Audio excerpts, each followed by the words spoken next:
క్రీస్తునందున ప్రియులకు ప్రేమతో వందనాలు తెలియజేస్తున్నాను. మే నెల 1వ తేదీ 2024. ఈరోజు దేవుడు మనకు చేస్తున్న వాగ్దానం ఏమిటనగా కీర్తనల గ్రంథము 121వ కీర్తన 6వ చరణం. పగలు ఎండ దెబ్బైనను నీకు తగులదు, రాత్రి వెన్నెల దెబ్బైనను నీకు తగులదు. ఆమెన్.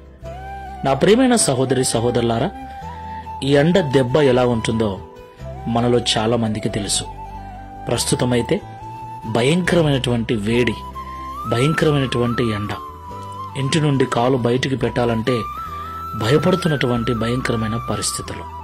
అవును ప్రియులారా, ఇప్పటికే ఎంతో మంది ఎండ దెబ్బ తగలటం వల్ల అనారోగ్యానికి గురైన వారు, హార్ట్అటాక్ వచ్చి చనిపోయిన వారు కూడా ఎంతో మంది ఉన్నారు. అవును ప్రియులారా, భయంకరమైనటువంటి ఎండ మనుషులను పీడిస్తుంది. అయితే ప్రభు అంటున్నాడు, పగలు ఎండ దెబ్బైనను నీకు తగలదు, రాత్రి వెన్నెల దెబ్బైనను నీకు తగలదు అని. ప్రియులారా, వెన్నెల అంటే మనకు చాలా ఇష్టం. ఎంత ప్రశాంతంగా ఉంటుందో కదా, మనసు నెమ్మదిగా ఉంటుంది. ఆ వెన్నెల దెబ్బ కూడా తగలకుండా చూస్తానంటున్నాడు. దేవునికి మహిమ కలుగును గాక. దేవుడు మన పట్ల ఎంత శ్రద్ధాసక్తులు కలిగి ఉన్నాడు. మనం ఆరోగ్యంగా ఉండాలని, సౌఖ్యంగా ఉండాలని దేవుడు ఎంత కోరుకుంటున్నాడు కదా. అయితే ఈ పరిస్థితుల గుండా మనము వెళుతూ ఉన్నప్పుడు మనం ఇబ్బంది పడకుండా ఉండునట్లు ప్రార్థనాపూర్వకంగా మన మార్గములను, మన పనులను దేవునికి అప్పగించాలి. ప్రార్థన మన చుట్టూ, మన ఇంటి చుట్టూ కంచెను వేస్తుంది. ప్రార్థన మనకు ఎంతో ధైర్యాన్ని ఇస్తుంది. ప్రార్థన దేవుని యొక్క కృపను మనకు తోడు చేస్తుంది. ప్రార్థన మన యొక్క జీవితాన్ని ఆశీర్వదిస్తుంది. దేవుడు మనకు నియమించిన ఆయుష్కాలం అంతా కూడా సుఖంగా, సౌఖ్యంగా జీవించినట్లు ప్రార్థనాపూర్వకంగా మనం జీవిద్దాం. ఆరోగ్యంగా కన్నుమూసి దేవుని రాజ్యం చేరుదాం. ప్రార్థన చేసుకుందాం. ప్రేమ స్వరూపుడా, పరిశుద్ధుడా, మీకు స్తోత్రాలు.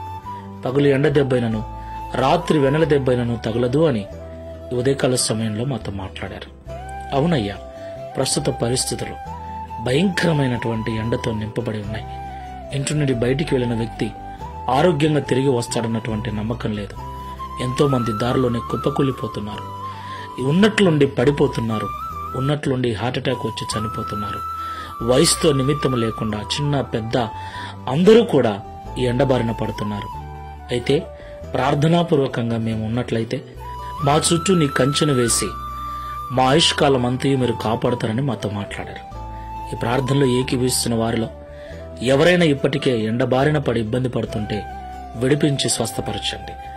మేమందరం కూడా ప్రార్థనాపూర్వకంగా ప్రతి దినాన్ని ప్రారంభించుటకు, ప్రతి దినాన్ని ముగించుటకు సహాయం చేయమని, తద్వారా ఈ దిన వాగ్దానమును మా అందరి జీవితంలో నెరవేర్చి మీ నామమును మహిమపరుచుకునమని యేసు నామములో ప్రార్థిస్తున్నాము తండ్రి. Amen. Praise the Lord. God bless you.